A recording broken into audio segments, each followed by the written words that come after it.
sadyang hindi alam kung paano tulungan ang sarili niya at nakokontento na lamang sa simpleng bagay na naaabot niya. Ikaw kapuso, hanggang kailan mo mamahalin ang taong pakiramdam mo ay hinihila ka pababa?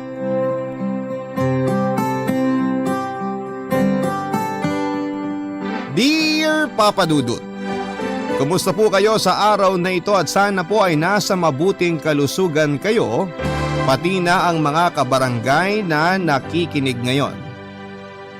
Tawagin niyo na lamang po ako sa pangalang Yumi, 29 years old at nagtatrabaho bilang Senior Financial Analyst sa isang kumpanya dito sa Caloocan. Hindi ko rin alam kung ano ang nagtulak sa akin na gawin ang sulat na ito at siguro ay para na rin kahit papaano ay mabawasan ang bigat na nararamdaman ko magpahanggang sa ngayon. Lahat naman tayo siguro ay may kanya-kanyang bagahe ng nakaraan. Mga bagahe, Papa Dudut, na minsan ay kailangan nating bawasan sa paglipas ng panahon. Papa Dudut, nasa first year college ako nang makilala ko si Charles.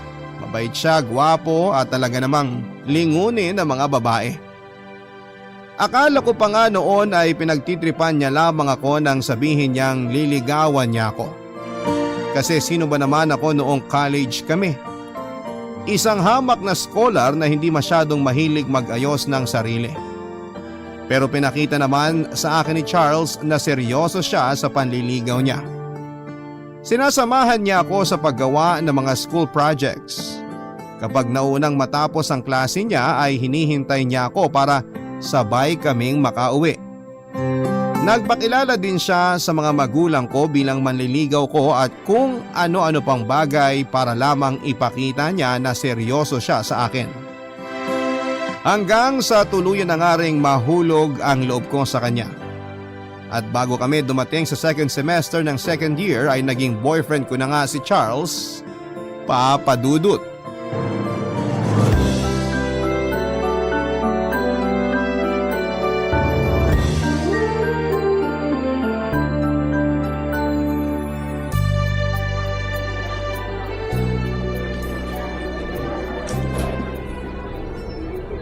Be, nandito ka lang pala. Mabuti na lang napadaan ako dito. Hindi ka kasi nagre-reply sa mga chat at text ko kaya hindi ko alam kung saan kita pupuntahan. Sorry, be. Wala kasi akong load at data kaya hindi ko nasagot mga messages mo. Ayos lang. Mabuti na lang talaga napadaan ako dito sa gym ng campus. Kaya nakita kita. Malapit kasi dito yung next class namin kaya dito na lang muna ako tumambay. Ah, okay. Ay, may dala nga pala akong chicken sandwich Kumain ka na ba? O eto, para sa'yo. Uy, sakto kasi nagugutom na talaga ako. Amin na. O sige, ito, kunin mo.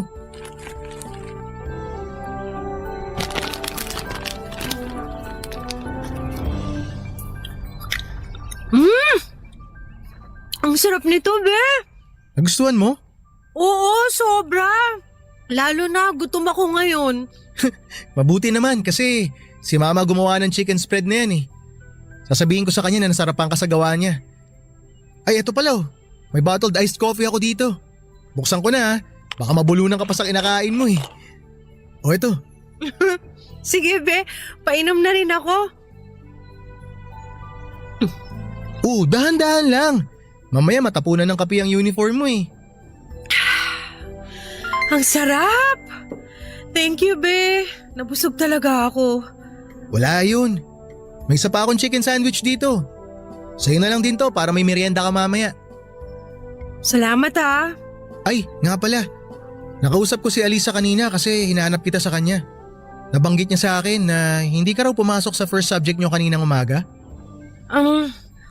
Oo, kasi ang totoo, naghanap pa ako ng mauutangan ng pamasahe kanina. Kaya hindi ka agad ako nakaalis ng bahay. Wala na kasing may abot sa akin si nanay kasi bago umalis si tatay, wala raw siyang iniwan na kahit na magkano. Kaya nga gutom na gutom din ako kasi hindi pa ako nag-aalmusal at tanghalian. Nagalaw ko na rin kasi yung ipon ko.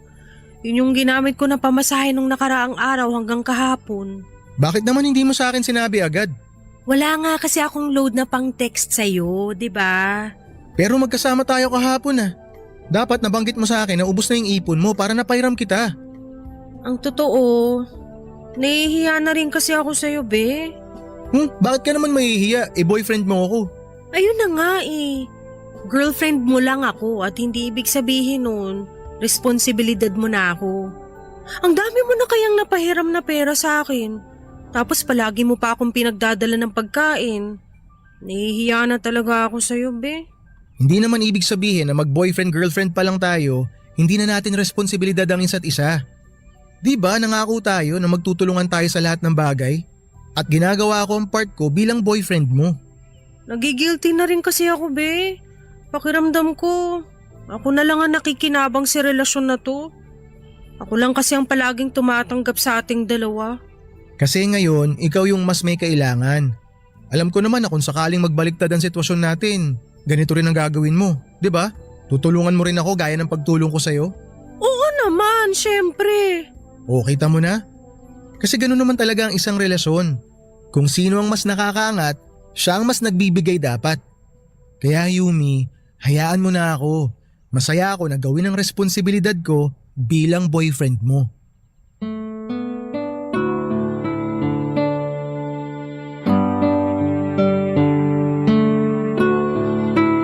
Papadudod sa aming dalawa ay mas nakakaangat talaga sa buhay si Charles. Isa yon sa mga dahilan kung bakit nag-alangan ako noon na sagutin siya. Kasi pakiramdam ko ay hindi kami bagay na dalawa. Simple lang kasi ang buhay namin ng pamilya ko. 3 kaming magkakapatid, pangalawa ko walang trabaho si nanay at si tatay naman ay pedicab driver. Kaya nga pinilit ko talaga ang sarili ko na magkaroon ng scholarship dahil pangarap ko na makapagtapos ng pag-aaral. Pangarap ko na makaahon kami sa kahirapan at ramdam ko na sinusuportahan ni Charles ang pangarap ko na yon. Papadudod sa lahat naman ng bagay ay nagbibigay kami ng suporta ni Charles sa isa't isa. Kahit kailan na hindi naging issue sa amin ang pera. Hindi rin naman ako palaging nangihiram kay Charles dahil ayoko na magmukha akong kawawa. Ginagawa ko ang lahat para kahit papaano ay mapantayan ko ang effort ng pagmamahal niya sa akin. Hanggang sa dumating ang isang malaking pagsubok sa buhay niya. Yon ay nang mamatay ang papa ni Charles dahil sa isang aksidente. At ng mga panahon na yon ay ginawa ko ang lahat para maiparamdam sa kanya ang presensya ko bilang girlfriend niya. Pinaramdam ko sa kanya ang pagmamahal na para sa kanya.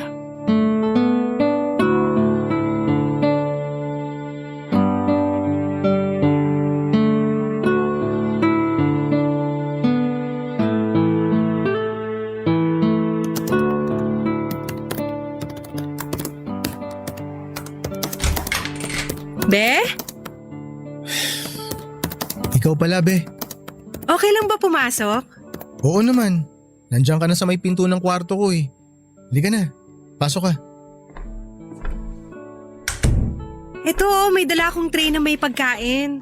Kanin, tsaka paborito mong ulam na kaldereta. Salamat. Pakilagay mo na lang muna dyan. Wala pa kasi akong ganang kumain eh. Pero Charles, ang sabi ng mama mo hindi ka pa raw kumakain mula kagabi. Yumi, hindi ko kayang pilitin ang sarili ko na kumain eh. Wala kasi talaga akong gana. Sige, ilalagay ko na lang muna dito sa may lamesa tong tray. Kainin mo na lang to mamaya pag may gana ka na.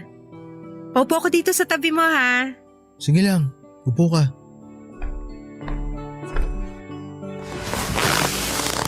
Ano pala yung tinatype mo sa laptop mo? Gumagawa ako ng resume. Beti na mo nga kung ayos na to. Yan oh. Mukhang okay naman, be. Talaga? Ay, sige. Ipapaprint ko na to mamaya. Para saan yung ginawa mong resume? Ipapasa ko, mag-a-apply ako ng trabaho. May nakita kasi akong job opening sa factory na malapit dito. Meron din doon sa fast food na nadadaanan ko kapag pumapasok ako sa school. Mag-aabot na rin ako ng resume sa kanila kasi baka matanggap ako, sayang naman. Kung magtatrabaho ka, paano yung pag-aaral mo? Hindi ka ba mahihirapan kung magiging working student ka? Hindi ako mag-working student, be. Anong ibig mong sabihin? Ang totoo, plano ko na munang huminto sa pag-aaral. Pero bakit? Nakwento ko naman sa'yo, nagipit kami ngayon, di ba? Napakaraming utang ang iniwan ni Papa. At lahat yun kailangan naming asikasuhin at bayaran. Oo nga, pero di ba ang sabi mo, gumagawa na ng paraan ng mama mo? Oo, gumagawa siya ng paraan pero hindi ko naman pwedeng iasa na lang lahat sa kanya. Ako ang panganay sa aming 4 na magkakapatid. Kaya akong kauna-unahan na dapat na tumulong sa kanya.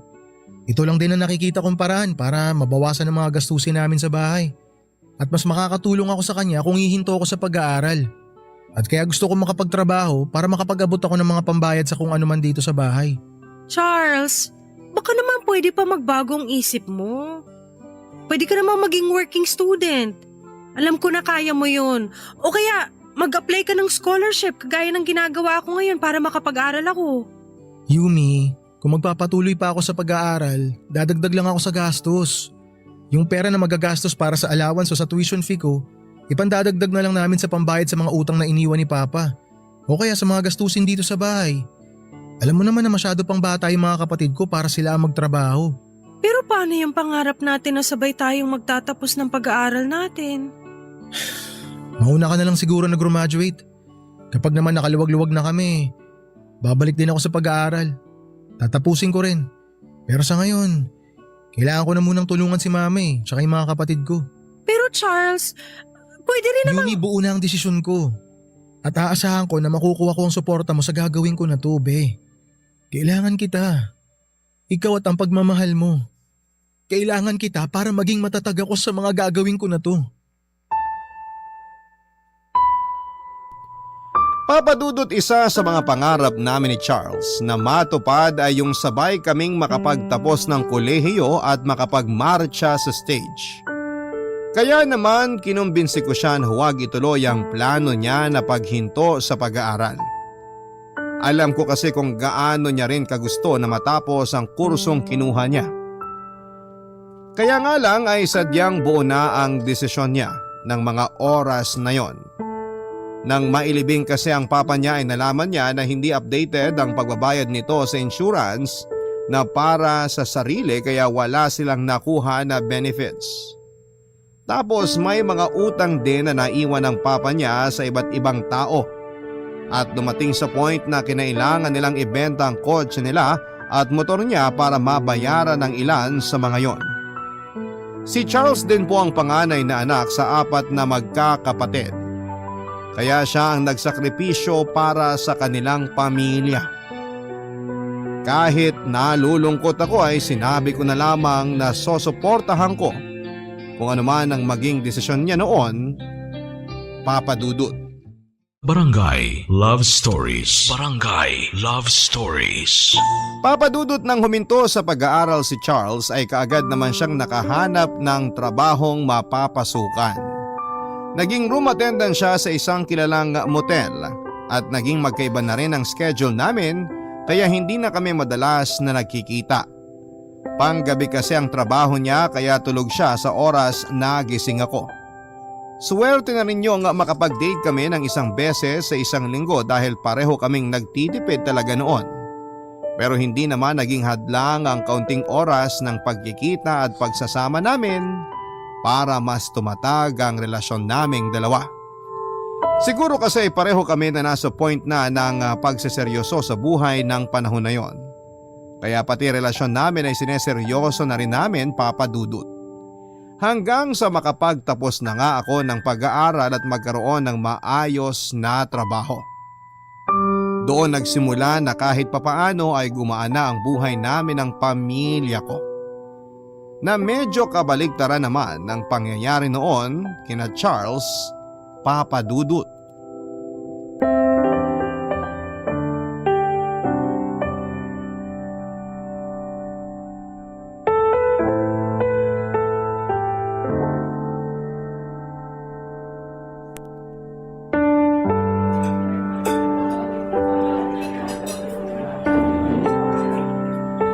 Happy anniversary, be! Happy anniversary din, be. Grabe, ang ganda pala dito sa restaurant na to. Ang sarap sa mata ng mga ilaw nila dito. May live band pa na tumugtog kanina, tapos ang sasarap pa ng pagkain nila. Oo nga, be. Akala ko sa internet lang to maganda eh.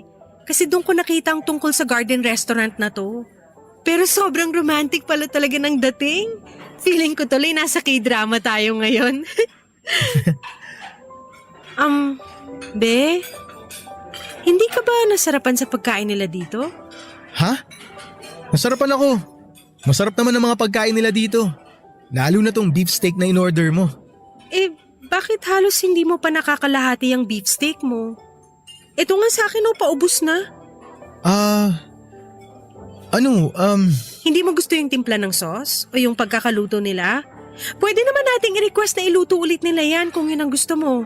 naman sa hindi ko gusto yung timpla, be. Ayos lang talaga sa akin yung lasa nito. Maniwala ka, nasarapan ako. Pero kasi, ang totoo, medyo wala lang akong gana. Akala ko ba nagustuhan mo rin ang lugar na to? Dapat sinabi mo na kaagad nung umpisa pa lang para hindi na lang tayo tumuloy dito. Huwag ka nang malungkot, be. Pahawak ako sa kamay mo, ha. Sige, aminin ko na, be. Aaminin ng alin? Nahihiya lang talaga kasi ako sa'yo. Nahihiya ako na ikaw halos lahat ang gumastos para sa dinner date natin na to. Eh ano naman? Idea ko naman ang pagpunta natin dito. Oo nga, pero ako pa rin kasi ang lalaki. Kaya dapat mas malaki ang share ko sa dinner date na to kaysa sa'yo. Ano ka ba, be? Hindi na uso yan, no? Pantay na ang mga babae at lalaki ngayon sa lahat ng bagay. Kaya dapat hindi mo na iniisip ang tungkol dyan. Pasensya ka na, pero hindi pa rin siguro ako sanay na sa bawat date natin na kagaya nito, ikaw palagi ang mas naglalabas ng pera. Ayun. Sabi mo nga dati, kung sino ang mas nakakaangat, siya ang mas nagbibigay dapat. Basta kapag nakuha ko na yung bonus ko, babawi ako sa'yo, be.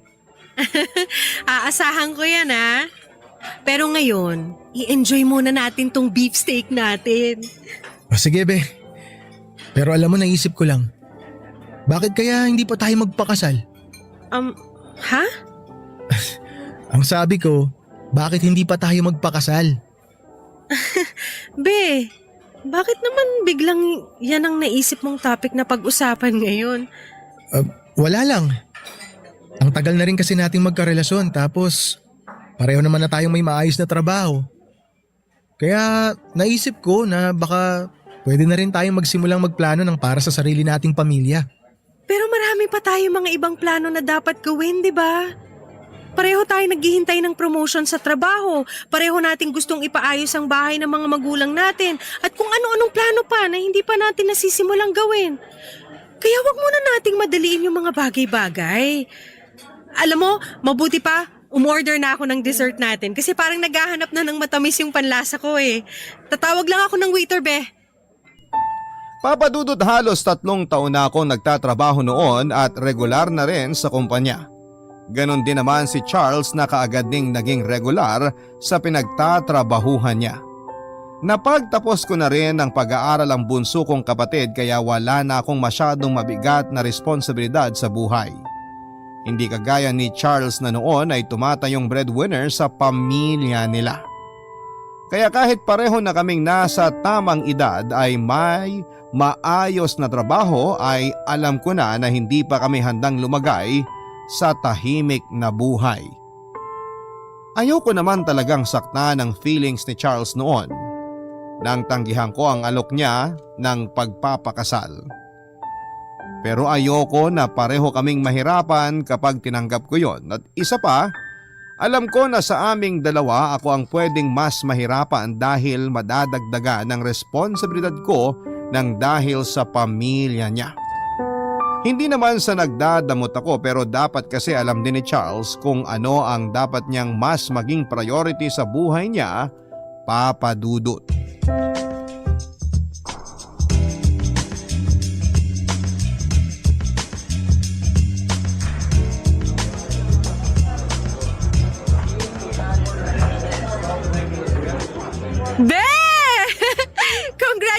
promotion natin sa trabaho. Cheers!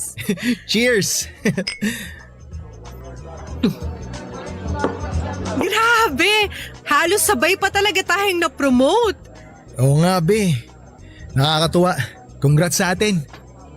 Ang galing, no? Sabay tayo. Kahit hindi tayo magkatrabaho pero parang sabay yung takbo ng career nating dalawa. Yan din ang naisip ko. Halos sabay ang pag-angat natin sa mga trabaho natin. Pero alam mo, be, ang laki ng tinaas ng sweldo ko. Talaga? Oo! Nasa 30% tapos tataas din ang incentive na matatanggap ko kada buwan. Wow, ang laki nga. Nakakatuwa naman yan, be. Mas malaki na ang may tatabi mo para sa ipon mo. Oo nga eh! Nakakatuwa. Ikaw, be, ilang percent ang tinaas ng sweldo mo dahil sa promotion mo? Ha? Maliit lang. Hindi nga. Pa-humble pang boyfriend ko. Siguro nasa 50%, no? Grabe naman yung 50%. Hindi. Maliit lang talaga. Nasa ilang percent nga? Huhulaan ko na lang. 40%? O kung mas maliit pa doon, siguro nasa 20 to 30% din. Ano? 5% lang. Ano? 5% lang? Seryoso ba yun, be? Oo, seryoso yun. Eh malaki pa yung annual increase namin na 20% dyan sa dagdag sa sweldo mo. Wala ganun talaga sa trabaho namin. Bumibigat yung trabaho mo pero maliit lang yung dagdag sa sweldo. Grabe naman! Masyado na kayong kinakawawa dyan. Mabait naman kasi yung boss namin kaya ayos na rin. Ang sabihin mo, mas mabait kayo kasi hinahayaan nyo na kawawain nila kayo ng ganyan. Be, matanong ko lang, ni minsan ba hindi talaga pumasok sa isip mo na magtrabaho sa abroad? Magtrabaho abroad? Naku, hindi talaga Ayoko din kasi. Sayang naman yun. Nakwento mo kasi dati yung tungkol sa...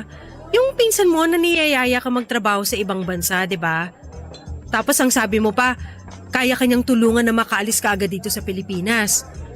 Subukan mo kayang tanggapin yung offer niya. Be, bakit naman lalayo pa ako? Ayos naman ang trabaho ko dito. Regular na ako, tapos eto nga, kakapromote ko lang. Bonus pa na mababait yung mga boss ko.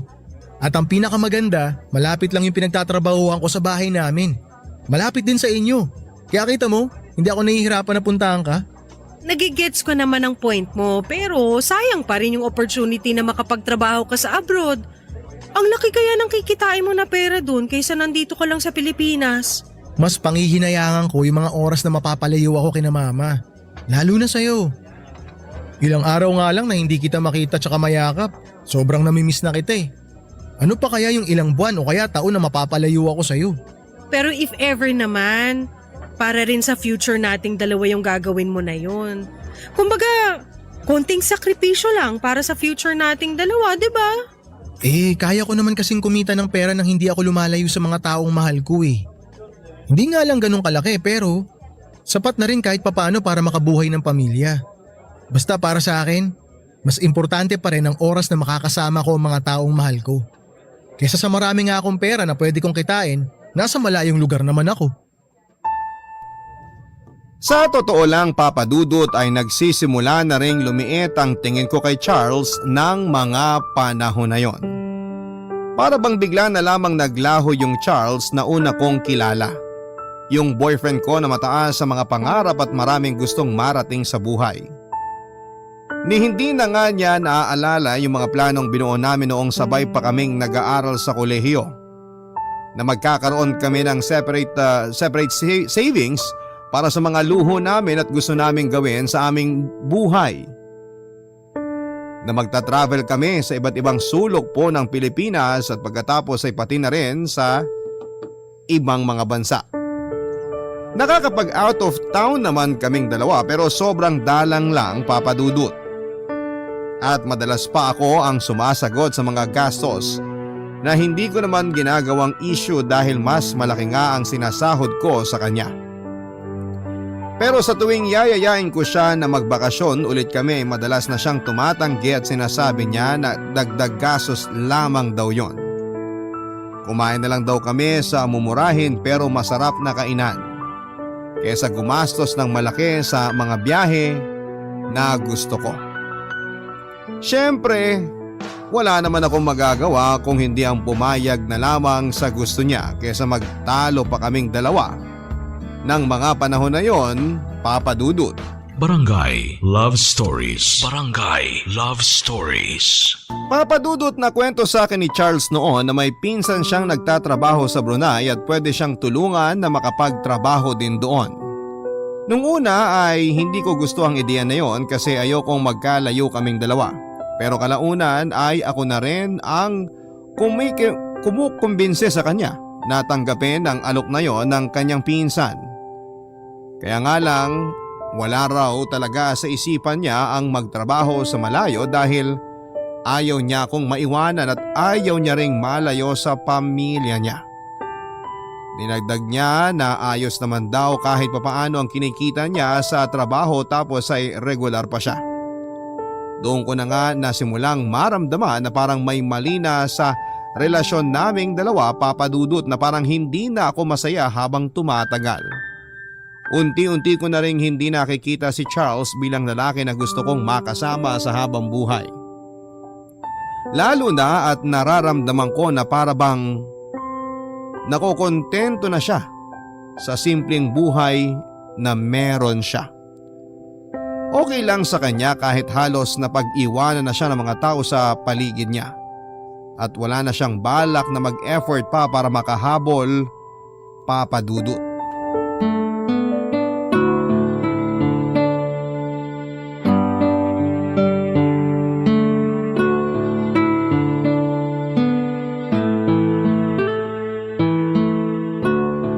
Alisa, magbukas ka pa ng bote ng alak mo. Ang dami pa nitong nandito sa lamesa natin, oh. Sige lang, hindi pa nga ubos ang laman nitong nasa bote ko. Ang dami pa rin itong pulutan natin na sisig at chichirya. Dapat pala puro alak na lang ang dinala ko dito sa apartment mo. Sabi ko naman sa'yo madaming chichirya dito sa place ko. Tapos bumili ka pa rin ng sisig. Hindi ko naman kasi alam na balak mo palang magtayo ng mini grocery dito sa loob ng apartment mo. Grabe ka naman, Yumi. Hindi ko lang talaga nakain ng mga yan kasi naging busy ako sa trabaho. Pero congrats nga pala sa promotion mo. Salamat! Balita ko, ang laki raw ng itinaas ng sweldo mo ah. Saan mo naman narinig yan? Dun sa pinsan ko na dun din sa inyo nagtatrabaho. So, gaano kalaking tinaas? Makakabili na ba yan ng sariling kondo? Grabe, hindi naman ganun kalaki. Sakto lang para mabigay ko kay nanay yung pinapangarap niya na grocery sa bahay namin.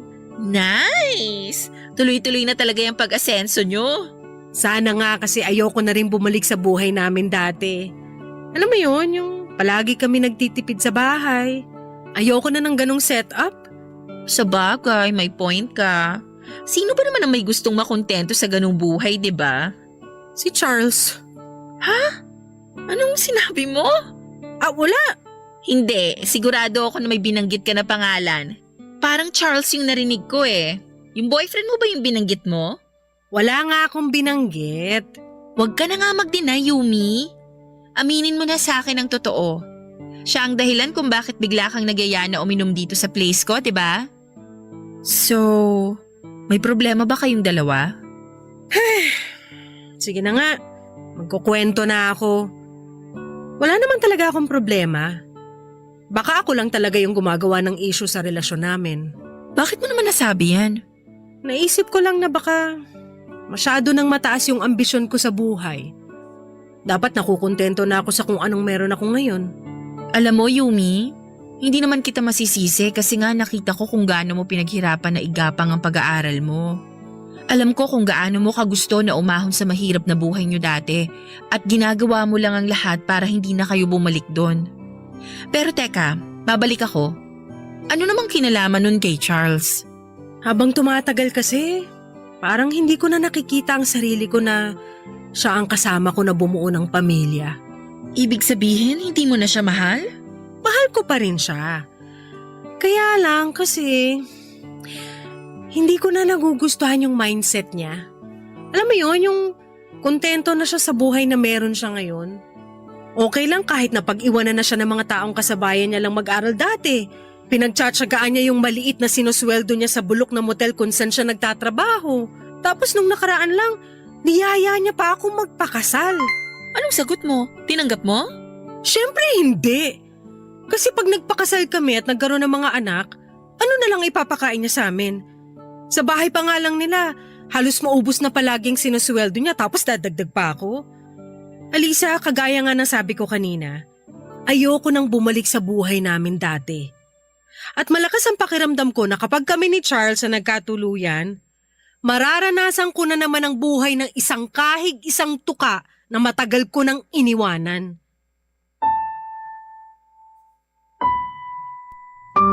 Papa Dudut, nararamdaman ko naman na mahal ko pa rin si Charles. Hindi naman ako tatagal sa ganong relasyon kung hindi na. Siguro'y medyo nabawasan lang dahil nga sa mga nangyayari sa amin lalo na sa kanya. Yung hinahayaan niya ang sarili niya na hindi na mag-grow. Hindi pa naman ako yung tipo ng tao na madaling makontento sa buhay. Siyempre kasi lumaki ako sa hirap at ayoko na sanang danasin pa yon ng magiging mga anak ko. Ayokong maging isang kahig at isang tuka lamang kami sa pang-araw-araw. Nakikita ko naman kay Charles na parang ayos lang yon sa kanya, yung ganong klase ng simpleng buhay. Minsan kasi ay naririnig ko na sinasabi niya na hindi na baling naghihirap basta magkakasama ang buong pamilya.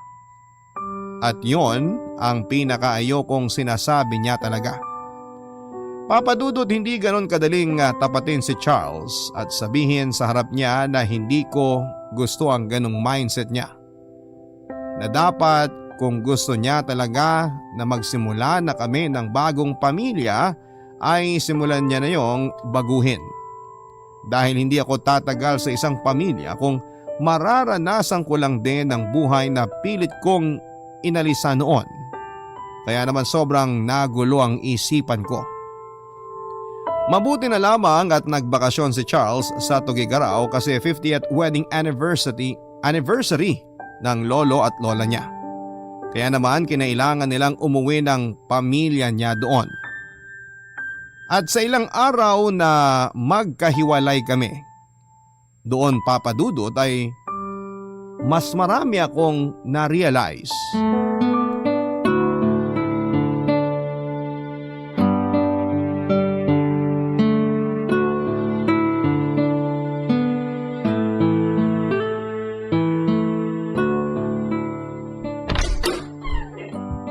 Hi, Be! Ikaw pala! Kailan ka pa nakabalik ng Caloocan? Kagabi lang. Akala ko sa Makalawa pa ang uwi mo. Gusto ko kasi talaga na sinosurprise ka kaya hindi ko binanggit sa'yo. Ikaw talaga? Liga, pasok ka na. Salamat. Upo muna tayo sa sofa.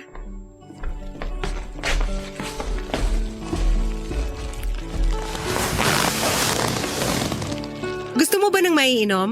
Wag na, mamaya na lang. Ito nga pala may dala akong mga pasalubong galing Tuguegarao. Ay, salamat.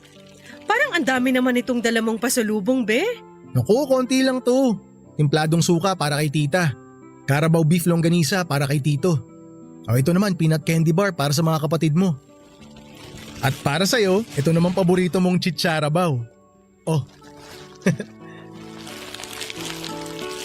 Lapag ko lang muna dito, ha? Grabe ka naman magpasalubong. Buong pamilya ko talaga ang meron. ganun talaga kasi minsan na lang ako makauwi ng Tuguegarao eh. Nasaan nga pala sila tita? Umalis sila at nag-grocery para sa tindahan ni nanay. Hindi na ako sumama kasi gusto ko rin muna makapagpahinga. Sakto pala yung dating ko kasi masusolo kita dito sa bahay nyo, be. Sira ka talaga. Baka si tatay naman ang dumating tapos mahuli tayo naghaharutan. Pareho pa tayo mapagalitan. Nagbibiro lang naman ako. Namiss lang talaga kita, be. Payakap nga ako. Grabe makayakap, ha? Ang higpit. Pasensya ka na. Namiss kasi talaga kita eh. Halos 2 linggo rin tayong hindi nagkita ah. Ako rin naman, na-miss kita, be. Be. Pakasal na tayo. Ha? Alam mo, be, napapansin ko sa'yo. Kapag niyayaya kita na magpakasal, bigla ka nalang nabibingi. Kasi naman, nakakagulat yung sinabi mo. Alam mo, mabuti pa, ikuha muna kita ng maiinom. Mamaya na, dito ka lang muna sa tabi ko. Sige na nga. Alam mo ba, be? Ilang beses tinanong sa akin ng mga kamag-anak ko sa Tuguegarao kung kailan daw tayo bubuo ng sarili nating pamilya. Ano naman ang sagot mo sa kanila? Ang sabi ko, malapit na kasi malapit na tayo magpakasal. Bakit mo naman ginawa yun? Alam mo naman na hindi pa nga tayo nagpaplano ng kahit na ano tungkol sa kasal, di ba? Baka mamaya umasa talaga sila na mag-aasawa ka na. Ano naman? Doon din naman tayo papunta eh. Kaya nga niyayaya na kitang magpakasal na tayo. Ikaw lang may ayaw eh. Hindi pa nga pwede. Bakit nga hindi pa pwede? Mag-6 na taon na tayo magkarelasyon. Nasa tamang edad naman na tayo. May regular na rin naman tayong trabaho. Ano pa bang pumipigil sa'yo na pakasalan ako? Ayan! Yang mindset mo at ikaw mismo. Charles, hindi mo ba talaga nakikita?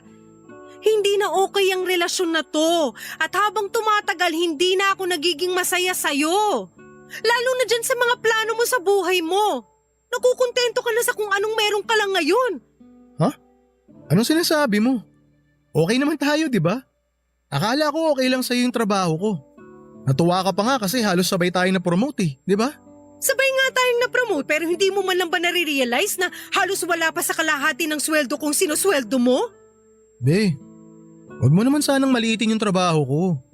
Marangal naman yun, tsaka kumikita naman ako ng maayos. Kaya nga hanggang ngayon, napag-aaral ko pa rin yung 2 kapatid ko eh. Ayun na nga eh! May 2 kapatid ka pang pinag-aaral tapos ang gusto mo magpakasal na tayong 2? Ano na lang ipapakain mo sa mga magiging anak natin? Sa bahay niyo pa nga lang halos kulang na yung sinusweldo mo tapos idadagdag mo pa ako? Ano ba talagang plano mo? Iaasa mo na lang sa akin ang lahat, ganon? Ibabalik mo na naman ako sa buhay na iniwanan ko dati? I'm sorry, Charles. Pero hanggat ganyan ang mindset mo, hindi kita kayang pakasalan. Papadudot, kagaya ng sinabi ko kanina ay hindi talaga madali ang mag-real talk sa isang tao. Kasi masyado talaga yung mapanakit ng damdamin. Pero minsan kasi kailangan natin gawin yon para matulungan sila. Lalo na sa mga panahong hindi na nila tinutulungan ang sarili nila. Nang sabihin ko kay Charles ang lahat ng bagay na matagal ko nang kinikimkim sa relasyon namin ay nakita ko ang kirot sa mga mata niya.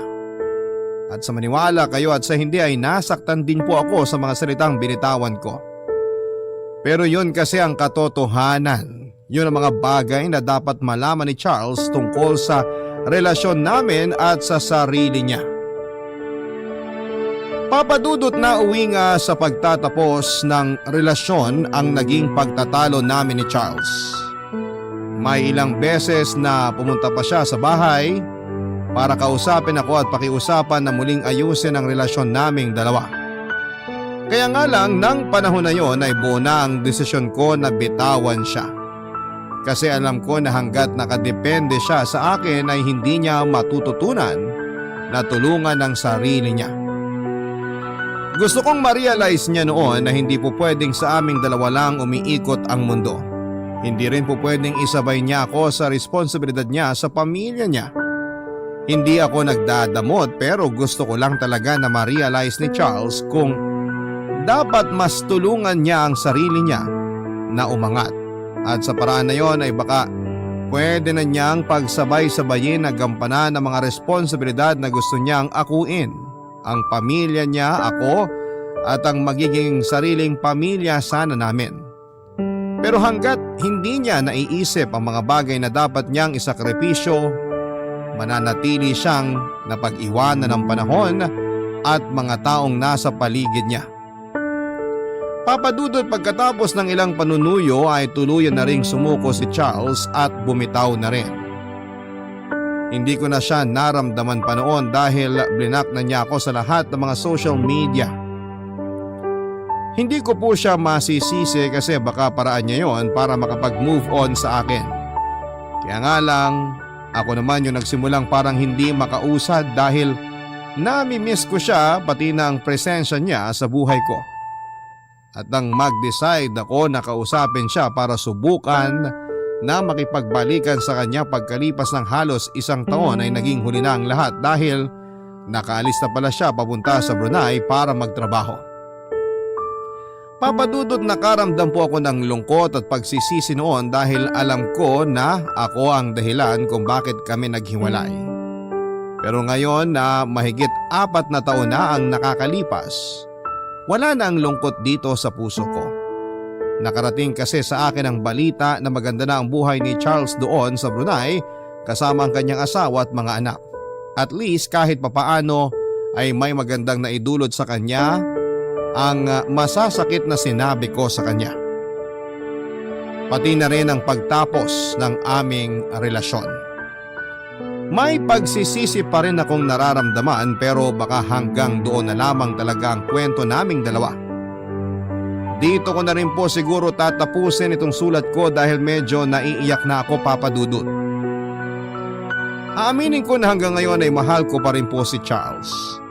Kaya wala pa ako naging boyfriend mula na magkahiwalay kami pero alam ko na pagkatapos ng sulat na ito ay unti-unti ko na rin makakalimutan lahat ng kirot ng dahil sa pagtatapos ng relasyon namin ni Charles. Hanggang dito na lamang po ang inyong forever kapuso at kabarangay, Yumi. Barangay Love Stories.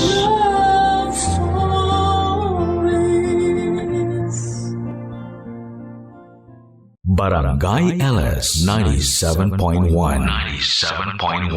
Number 1. Forever.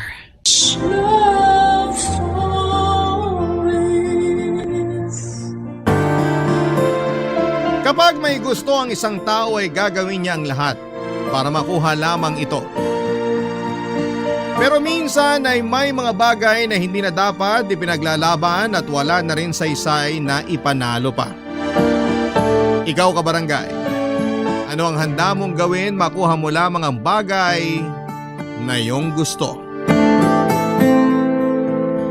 Dear Papa Dudut, sabi ng mama ko, iwasan ko raw masangkot sa magulo at komplikadong sitwasyon. Kasi mahirap na raw lusutan yon at sigurado ako na ako lang din ang mapiperwisyo. Pero minsan ay mahirap labanan ang sarili lalo na kung gustong gusto mo ang isang bagay o tao.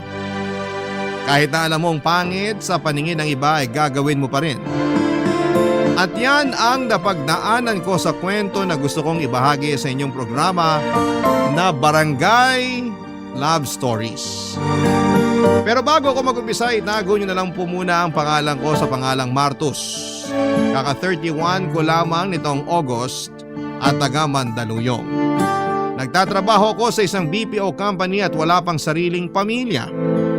Pero noong 29 years old ako ay nagkaroon ako ng girlfriend na mas bata sa akin ng 6 na taon. Bali 23 years old siya noon, na itago na lang natin sa pangalang Bridget. Naging magkatrabaho kami at doon na rin nagkakilala. Maganda si Bridget, kalog at palatawa. Bagay na nagustuhan ko sa kanya.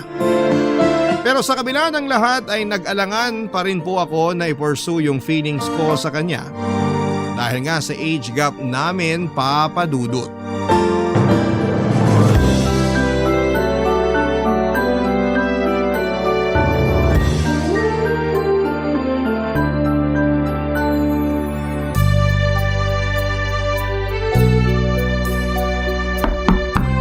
Kuya, ako to, si Pio.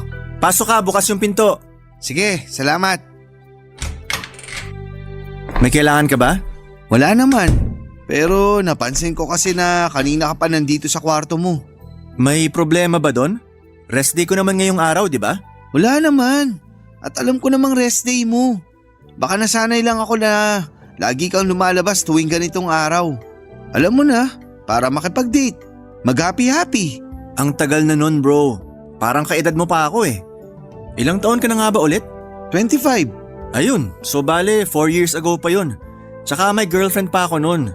Ngayon wala naman ako mailalabas. Kayo lang nila mama at papa pag gusto nyong gumala. Grabe, 4 years ka na palang single. Hindi ka ba nabobore? Bakit naman ako mabobor? Sarap kaya sa pakiramdam na walang sakit ng ulo. Hindi naman lahat ng babae sakit ng ulo.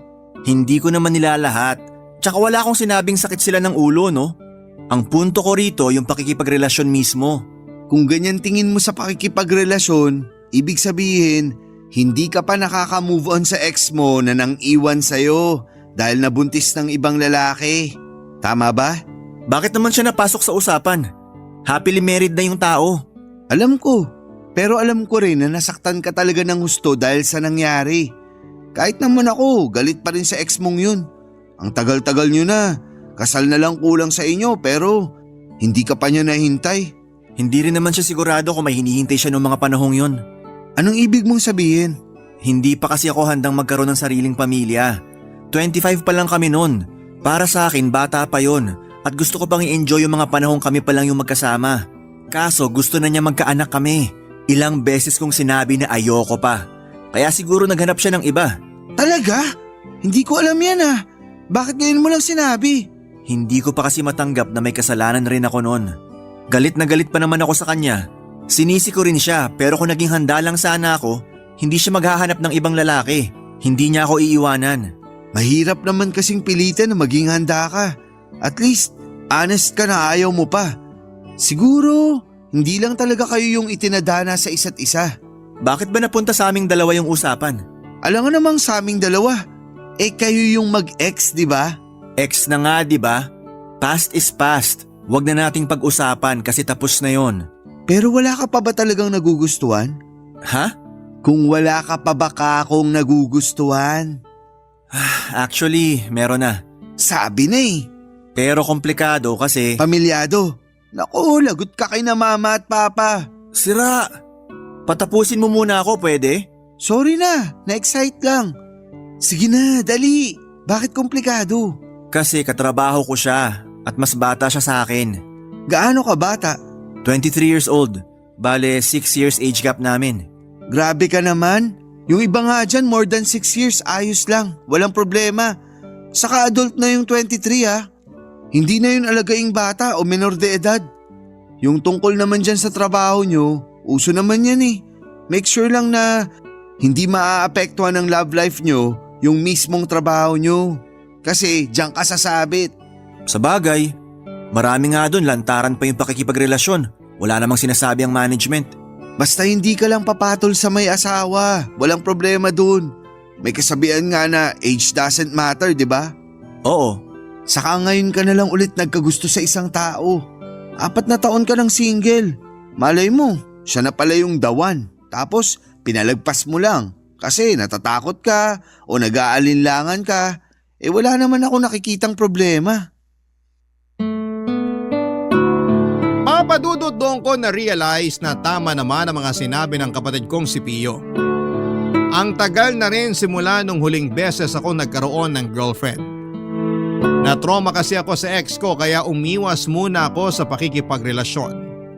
Pero tumanda na ako. At gusto ko na rin bumuo ng sarili kong pamilya. Kaso hindi yata ako swerte sa mga kaedad ko. Pero dahil nga mas bata sa akin si Bridget ay ayoko naman siyang madaliin na magkaanak na kami. Gusto ko munang sulitin ang mga pagkakataon na kami lang ang magkasama bilang magkasintahan. Kaya nga tinuloy ko na rin ang panliligaw sa kanya. Tulad ng sinabi ko ay nagustuhan ko kay Bridget yung ugali niyang palatawa at kalog. Kapag kasi stress na yung team namin ay nananatili siyang positibo kaya naman nahawahan niya ng pagka-good vibes ang mga kasamahan namin. Sa kabila ng lahat ay lumaki sa isang tradisyonal na pamilya si Bridget kung saan ay kailangan ko munang makilala ang parents niya bago niya ako sagutin sa panliligaw ko. At bilang lalaki na seryoso naman sa intensyon at nararamdaman ko sa kanya, ay pumayag akong pumunta sa kanila para makilala ang magulang niya. Doon ko nga nakilala ang Mama Ingrid niya na mag-isang nagpalaki sa kanya, Papa Dudut.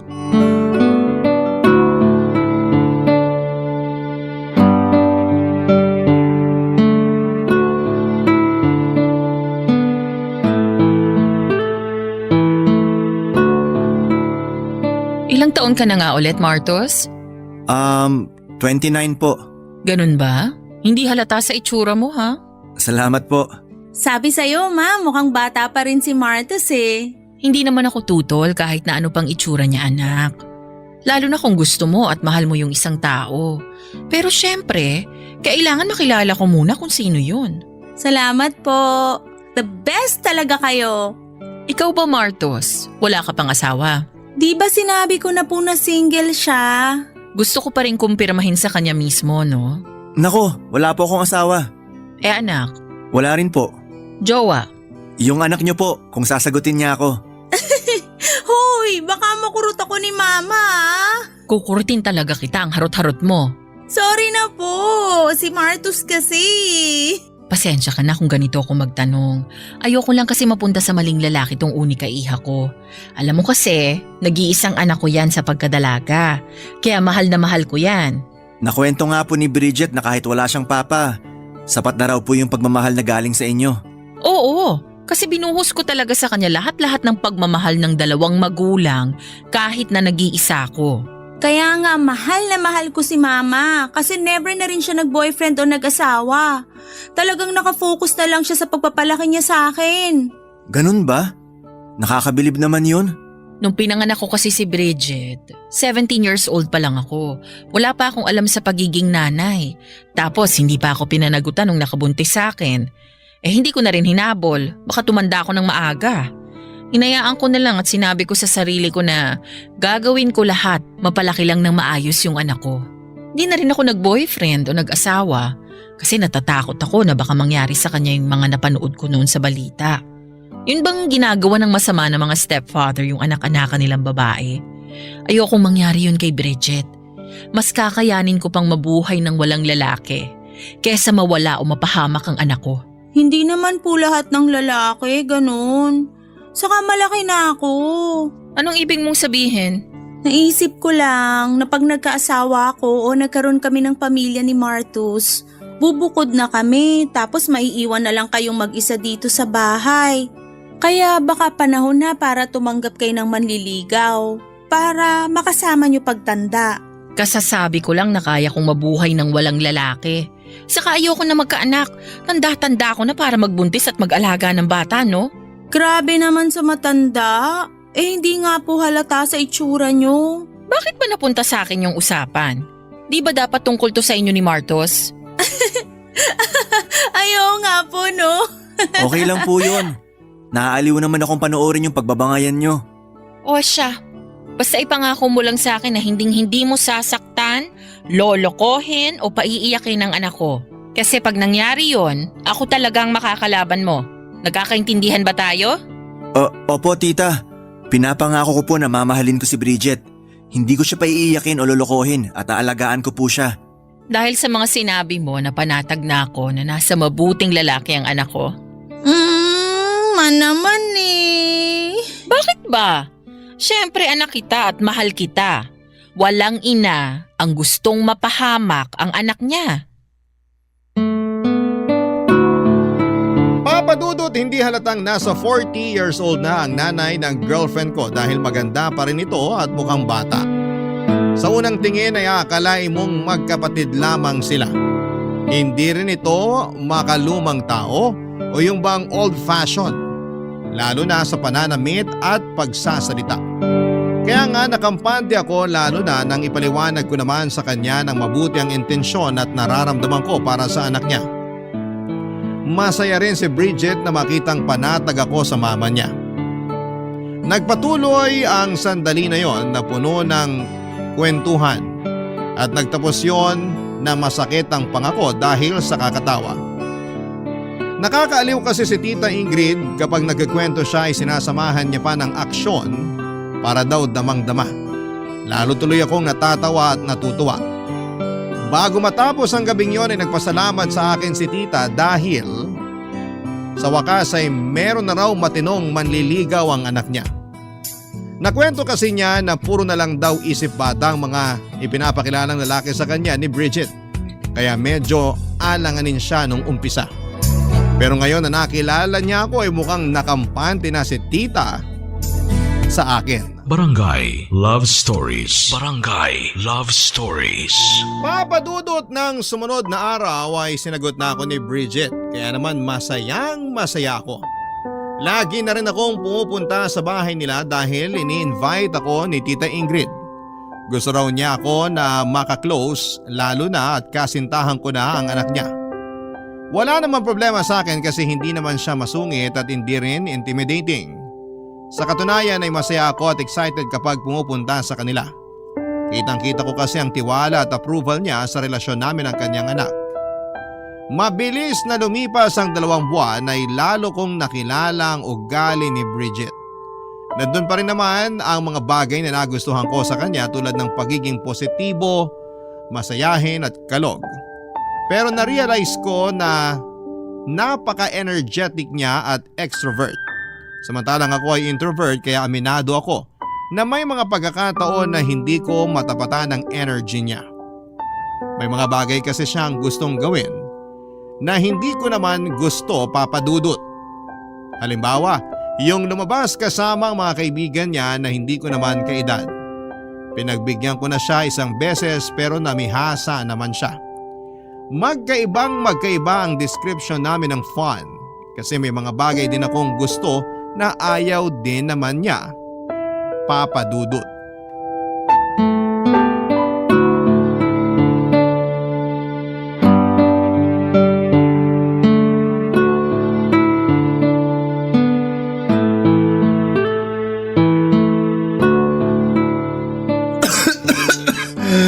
Kuya, masama na yung ubo mo ah. Patingin ka na kaya sa doktor. Ayos lang ako. Naambunan kasi ako kahapon kaya eto, inuubo ako. May sipon na nga rin ako eh. Hala, baka may lagnat ka na rin yan. Wala pa naman pero masama na pakiramdam ko. Uminom ka na ba ng gamot? Oo, kanina pa. Inaantok na nga ako eh. Baka kailangan ko lang ng pahinga. Mabuti pa nga. Basta, babalik ako rito para i-check ka ha. Magluluto si mama ng sopas para may makain ka pagising mo. Sige, salamat. Alis na ako. Dumaan lang ako para kumustahin ka. Magbabasketball muna ako. Pagaling ka. Okay, salamat.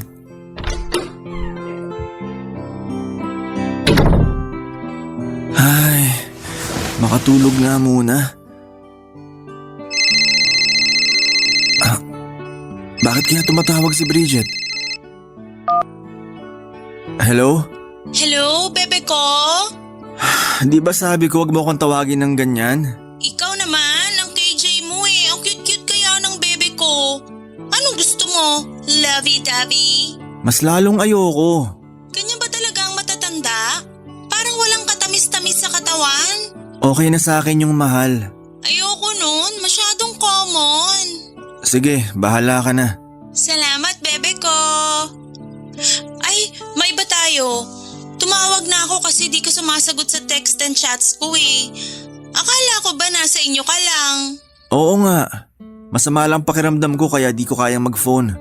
Sumasakit mata ko pag tumitingin matagal sa screen kahit naka-on na yung reading mode. Ganun ba? Sayang naman yung araw kung nandiyan ka lang sa bahay nyo. Mabuti pa samahan mo na lang ako. Sinabi ko na masama nga pakiramdam ko, di ba? Inuman mo na lang yan ang gamot. Uminom na ako. Pero saan ka na naman ba pupunta? Makasaan ka naman? Nakalimutan mo na no. Nagpaalam ako sa iyo kagabi. Sorry, lutang lang. Sabi ko magbabar hopping kami ng former high school classmates ko. Tuloy naman yun pero nagsabi kasi sila na isasama daw nilang mga jowa nila. Sa lagay ako lang walang kasamang jowa mamaya. Pero… Sige na, sumama ka na. Sige ka, manlalalaki ako para lang may mapakilala sa kanila. Yan ang wag na wag mong gagawin. Kaya nga sumama ka na. Mamaya pa naman yun, mga 8:00. Pwede ka pang matulog para makapagpahinga ka. Mag-alarm ka na lang pero gumising ka ng mga 6:00. Bakit naman ang aga? Siyempre, susunduin mo pa ako dito sa bahay, no? Hindi ba talaga pwedeng hindi ka pumunta? Hindi eh. Saka nakauuna ako. Matagal na namin yung pinlano kasi di nagbabangga mga schedule namin. Ayoko naman mag-back out. Saka para maipakilala na rin kita sa kanila.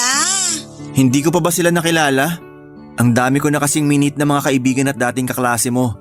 kaya nalilito na ako. Hindi pa. Bagong batch sila, classmate ko sila nung second year high school. Yung nakilala mo, classmate ko nung third year. Ah, ganun ba? Oo, kaya asahan kita mamaya ah. I love you, bebe ko. I love you too. Bakit walang bebe ko? Sige ka, tampo ko. I love you too, bebe ko. Huwag ka na magtampo. Okay, see you later.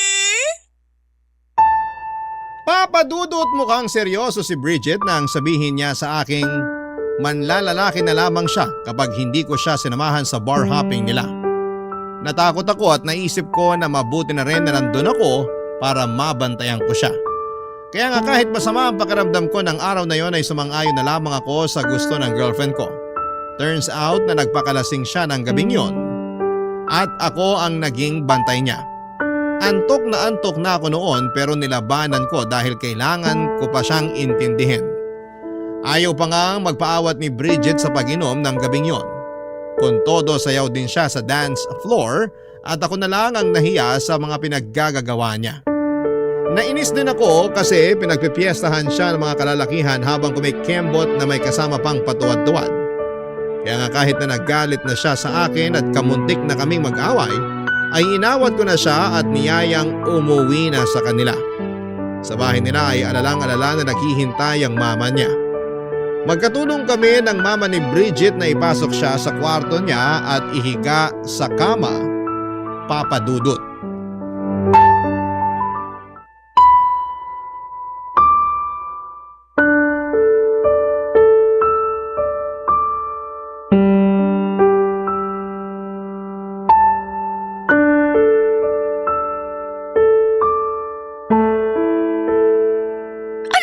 Bata ka? Bakit ka nagpakalasing? Hindi na po ako bata, ma. 23 years old na po ako. Bata pa rin yun, no? Pasalamat ka andun si Martos para bantayan ka. Pero sana hindi ka pa rin uminom ng marami. Pagbigyan niyo na ako.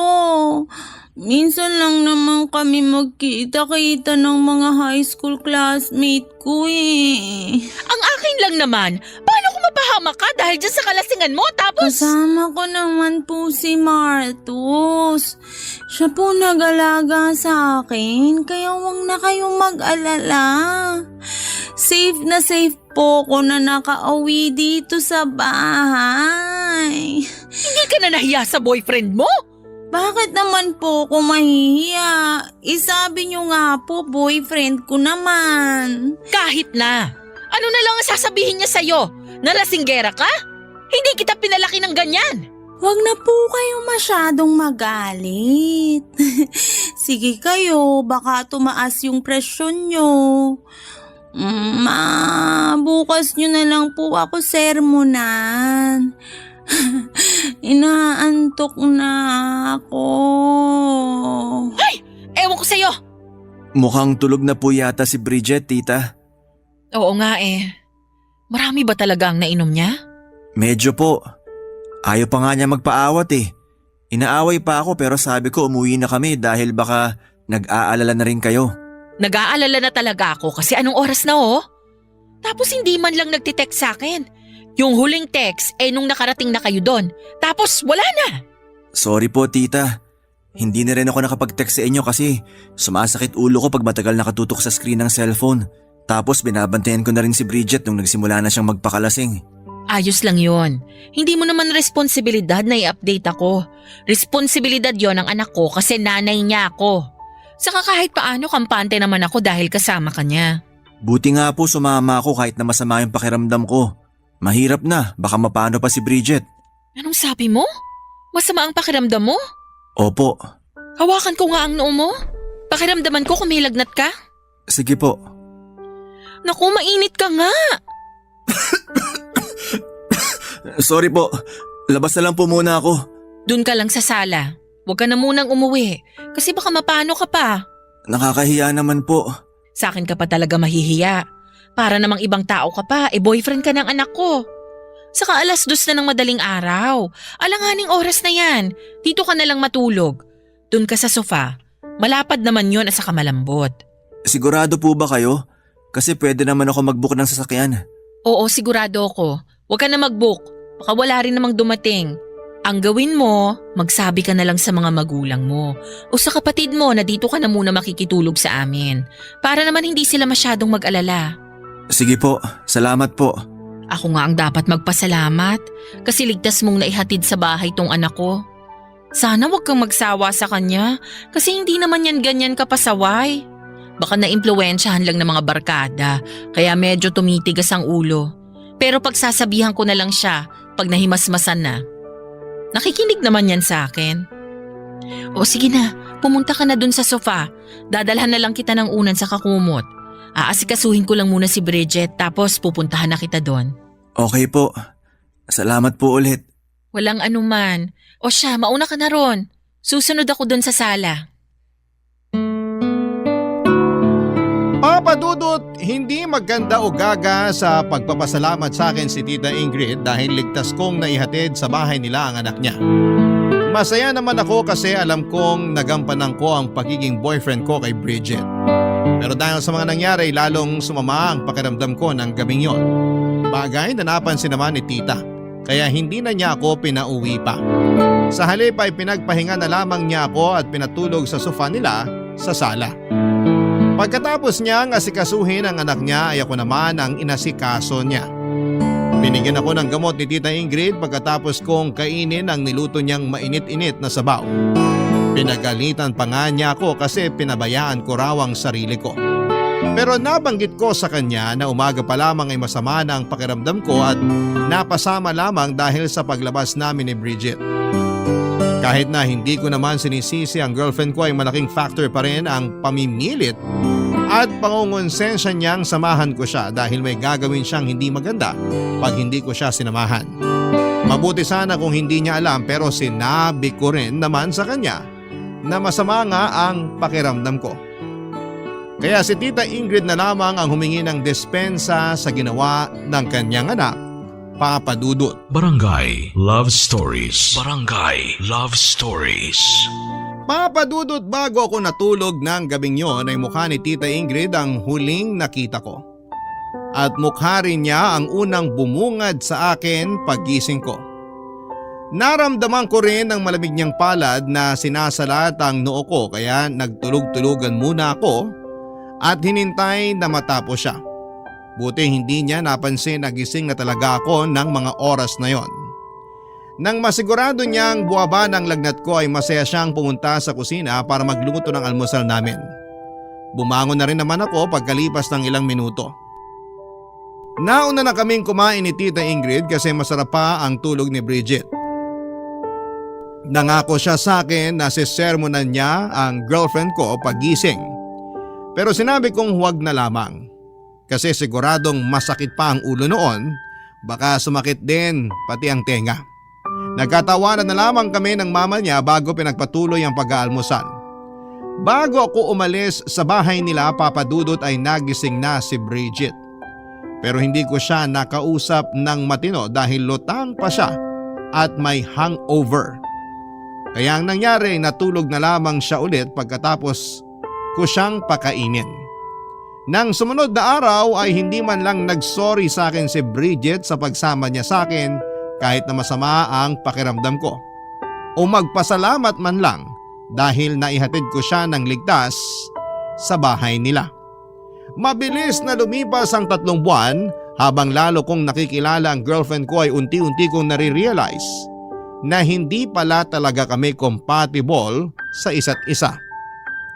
Bukod sa ugaling niyang napakaisip bata, walang konsiderasyon at happy-go-lucky ay mukhang hindi naman niya talaga ako mahal. Paano'y lagi na lamang niya akong tinatakot na manlalalaki siya para masunod lamang ang gusto niya. Tapos may pagkakataon na parang hindi boyfriend ang turing niya sa akin sa harap ng mga barkada niya.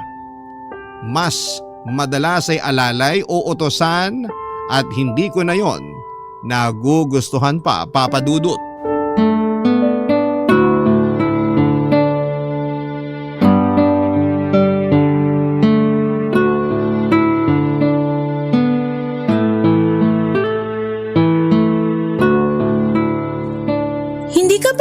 nabobore? Hindi naman, bakit? Ako kasi nabobore. Ang boring dito sa bahay since umalis si Mama. Buti na lang naisipan kong papuntahin ka. Pero kabilin-bilin na ng mama mo na huwag tayong gagawa ng milagro rito. Si Mama talaga napaka-KJ. Hindi na naman ako bata. Saka ano kung mabuntis mo ko pag ginawa na natin yung sinasabi niyang milagro? Willing naman ako magpakananay sa magiging baby natin, no?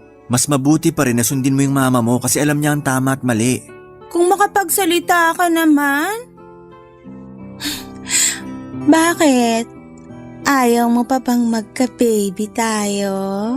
Bridget, kita mong may ginagawa ako, di ba? Oo. At kanina ka pa nga nakatutok dyan sa laptop mo. Ano ba yan? Thesis ng bunso naming kapatid, pinuproofread ko. Ang boring naman yan. Hindi naman. Interesting nga yung study nila eh. Gusto mo bang malaman? Ayoko nga. Graduate na ako dyan, no? Ayoko na yung balikan. Okay. Alam mo, napapansin ko, wala ka ng time sa akin. Ano bang sinasabi mo? Nandito nga ako sa bahay niyo kahit na sinabi ko naman sa'yo na may gagawin ako. Mas uunahin mo pa yan kaysa sa akin na girlfriend mo? Pupuntahan naman kita pero hindi ka makapaghintay. Gusto mo pag nagsabi ka na pumunta ako rito, ura-ura darating ako. At kasalanan ko pa pala ngayon ah. Sige, sa susunod, ibang lalaki na lang papupuntahin ko dito sa bahay. Gawin mo na yung thesis ng kapatid mo. Alam mo ikaw, napapansin ko lagi mo na lang akong tinatakot na manlalalaki ka kapag hindi ko pinagbibigyan mga gusto mo. Gagawin ko talaga yon at hindi ako manghihinayang sa'yo, no? Anong sinabi mo? Sabi ko, manlalalaki ako at hindi ako manghihinayang na iwan ka kasi ang boring mo palang maging boyfriend. At ako pa talaga yung boring? Palibhasa ikaw, hindi ka marunong pumirmi sa isang tabi. Gusto mo laging umaalis, umiinom at gumigimik. Anong masama dun? You only live once, kaya live life to the fullest. Hindi naman sa lahat ng pagkakataon dapat ganyan yung mindset mo. Anong gusto mo maging mindset ko? Yung katulad sa'yo? Laging nasa bahay? Minsan lang lumabas? Mahilig magbasa ng libro? In short, boring na tao.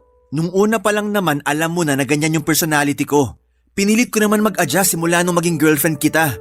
Pero ikaw yung hindi marunong mag-adjust para sa akin. Akala mo kasi kapag pumirmi tayo sa bahay, nakakulong na tayo. Ganun naman talaga yun. Palibasa, matanda ka na, kaya ganyan ka mag-isip. Anong sinabi mo? Matanda ka na, kasi ganyan yung mga kilala ko matatanda. Gusto na lang sa bahay, ayaw nang lumabas kasi nakakapagod daw at gagastos na naman. Grabe, bakit ba ngayon ko lang na-realize yun? Magkaiba tayo ng gusto sa buhay. Siguro nga tama ka. Pero pagod na ako mag-adjust para sa'yo. Di wag, hindi ka naman kawalan. Kaya ko sarili ko. Aalis ako, bahala ka dyan.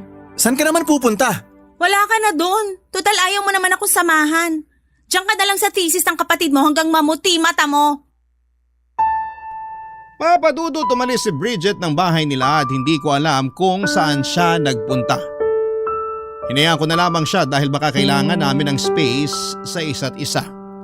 Pero hindi na rin naman ako nakapag-concentrate sa ginagawa ko pag alis niya. Marami ako naisip ng mga oras na yon. Una na doon yung sinasabi niya na mga kaibahan namin dahil sa pagitan ng aming mga edad. At kasama na rin doon yung hindi ko masabi sa kanya na namumuong feelings ko sa mama niya. Kahit na mag-ina sila, magkaiba sila sa kilos at pananalita. Kaya hindi ko napigilan ang aking sarili na mahulog kay Tita Ingrid.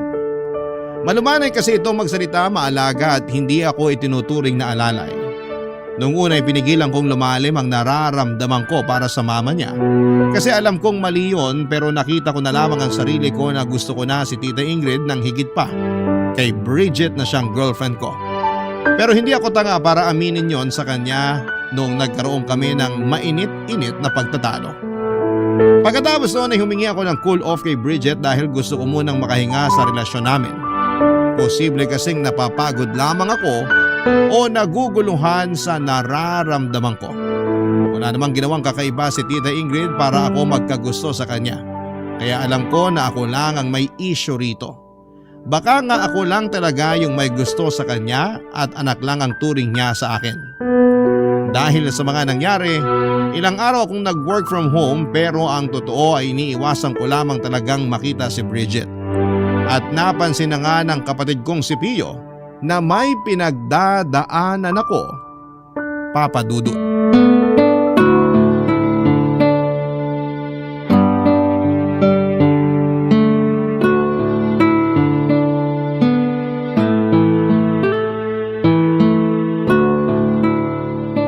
Buti pwede mag-work from home sa inyo kahit hindi na pandemic, no?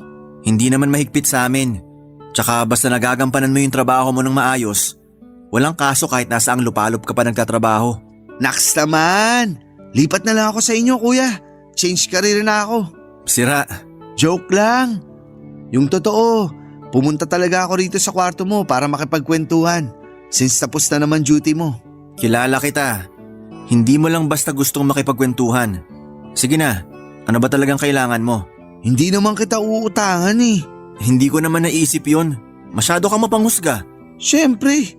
Ano na nga kasi yung kailangan mo? Break na ba kayo ni Bridget?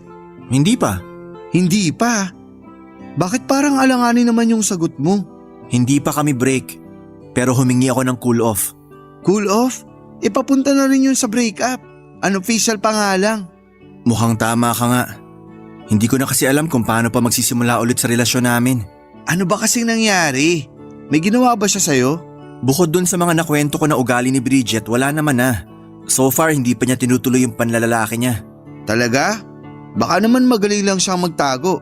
Hindi ko alam. Pero tingin ko ako talaga may problema sa amin eh. Imbis kasi na ayusin ko yung relasyon namin, parang gusto ko na lang tapusin. Wag mong sabihin na ikaw talaga yung may iba ha. Naku, kuya. Wala naman akong iba. Pero may gusto na akong iba. Kaya lang komplikado. Ayan ka na naman. Hilig mo talagang ilagay yung sarili mo sa komplikadong sitwasyon. Alam ko namang pagagalitan niyo ako nila mama, kaya nga pinipigilan ko na makagawa pa ng mas malalang bagay. Kanino ka ba kasi nagkagusto? Kilala ko ba yan? Oo, kay Tita Ingrid. Sa nanay ng girlfriend mo? Oo. Naloko na. Kaya nga. Pero bakit naman nagkaganon? Yung totoo, ang laki ng kaibahan nila ni Bridget. Doon ko na-realize na hindi kami compatible ng anak niya. Kasi mas gusto ko yung mindset ng nanay niya. Napaka-mature mag-isip ni tita. Bukod doon, maalaga pa siya at maalalahanin. Malayong malayo kay Bridget na kulang na lang gawin akong utusan niya. Mahilig pang mamilit na gawin ko yung isang bagay na gusto niya kahit na ayaw ko. Pero alam mong mali na magkagusto sa nanay ng girlfriend mo. Kaya tigilan mo yan. Alam ko naman yun. Kaya nga humingi ako ng cool off kay Bridget para mapag-isipan ko kung ano yung tamang gawin. Wala rin naman silang alam tungkol sa nangyayari sa akin. Ikaw lang ang pinagsabihan ko. Salamat kasi sinabi mo. Para kahit paano, mapayuhan kita. Ipapaalala ko lang sa'yo na kung kaya mo pang umalis sa sitwasyon na yan, umalis ka na.